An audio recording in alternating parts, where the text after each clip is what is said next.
infections. You've had in Nairobi of recent past the super gonorrhea, the super G. The famous super G. The famous super G. So if you use protection consistently, you will avoid some of these sexual transmitted infection, which also increases the likelihood of being infected with HIV. If you have an STI, a sexually transmitted infection, these increases, usually say it increases the surface area of being infected with the virus. With the HIV virus. Because of those wounds in your private parts, they increase the surface area of HIV virus penetrating through the bruised membranes of your private parts. Well, guys, as you can hear, we have a working encyclopedia here. And I would also love to have your feedback because we need questions, we need suggestions. I think he's a very hard man to find, but if we reach out through the comments, we'll be able to respond to your questions, and also your doubts will be, or your the things that you don't understand, they will be made simple for you to understand. Yeah, sure, DJ Price. Mine is to demystify the myths and misconception concerning HIV/AIDS, to give out the correct information.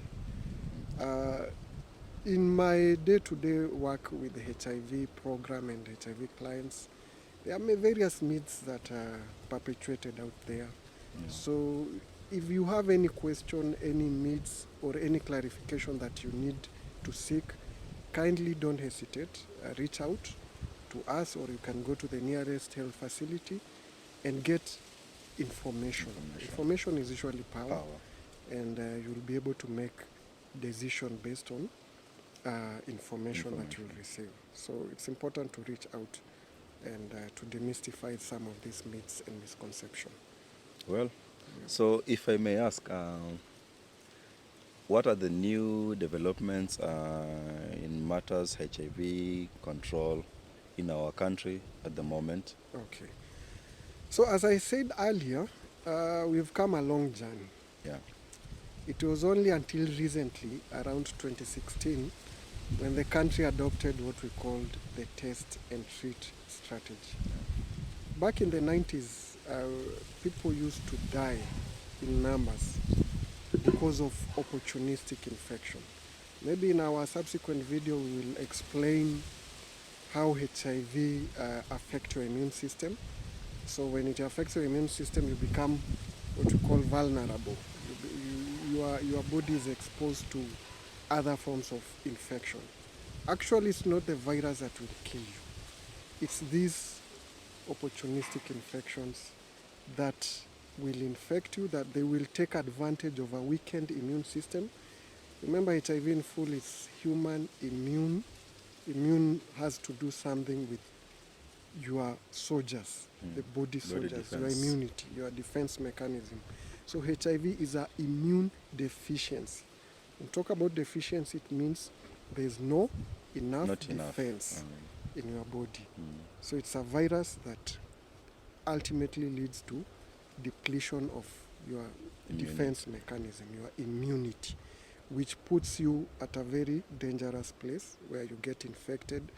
Issues that if you are HIV negative, you don't need to go to a health facility, can bring you down if you are not on medication. So in terms of advancement, we adopted that test and treat strategy. So it's the same way if today you go to a health facility for a particular concern, maybe you are tested and you are found that you have pneumonia, we'll not tell you to go home and come back later when the disease worsens for medication.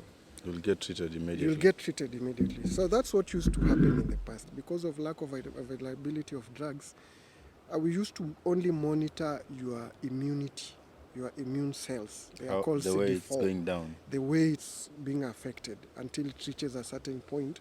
That's the time we used to introduce medication. But nowadays, if you only need to confirm, we only need to confirm that you are HIV positive. Once we confirm, we prepare you and we start you on medication. because lives were lost. Probably if the man was the one who was HIV positive, he was the only source of livelihood in that family. You see, when they are admitted or when they end up losing job, when they are admitted for a very long time in hospitals. So, but if you are positive and still healthy, and you start your medication, even your source of livelihood is safeguarded, secure. So that is one advancement that we have, a mileage that as a country we have adopted. Another one is when it comes to testing. In the past we used to test patients massively, used to have campaign, but as we continue containing the HIV pandemic even in our country, we have shifted to what we call targeted testing. Targeted testing is where when you come to our health facility, we will ask you some questions that may point to you probably having been exposed to HIV in the recent past. Then we test you. If you test negative, we give you information on how to remain negative. If you test positive, we'll go further and request you to give us some of your sexual partners. And we invite them for testing. Because we've noted some of them may be positive or negative. So those who are positive, again, we bring them on board and ensure they start medication early enough. Those who are negative, prevention,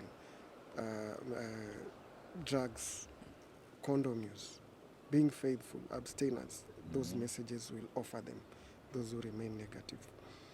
So another thing is we have diversified our HIV program to ensure we have various key areas that we focus on. So in Kenya, HIV programming is very wide. We have care and treatment where we solely focus on those who are HIV positive. We have the HIV testing services.